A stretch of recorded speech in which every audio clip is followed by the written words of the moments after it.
సాధారణంగా మొసలి కనిపిస్తే ఎవరైనా భయంతో పరుగులు తీస్తారు. కానీ బీచుపల్లిలోని పురోహితుడు అనిల్ శర్మ అలా చేయలేదు.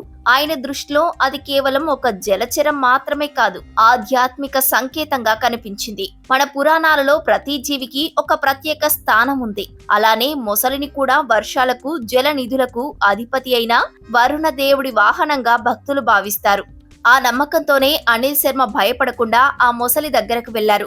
భక్తి శ్రద్ధలతో పసుపు, కుంకుమలు సమర్పించి వర్షాలు సమృద్ధిగా కురిసి పంటలు పండాలని, లోకం సుభిక్షంగా ఉండాలని కోరుకుంటూ ప్రత్యేక పూజలు నిర్వహించారు. వన్యప్రాణి పట్ల భయానికి బదులు ఆధ్యాత్మిక భక్తిని చాటుకున్న ఈ అరుదైన దృశ్యాన్ని అక్కడున్న వారు కెమెరాల్లో బంధించడంతో ఆ వీడియో క్షణాల్లో సోషల్ మీడియాలో వైరల్ గా మారింది.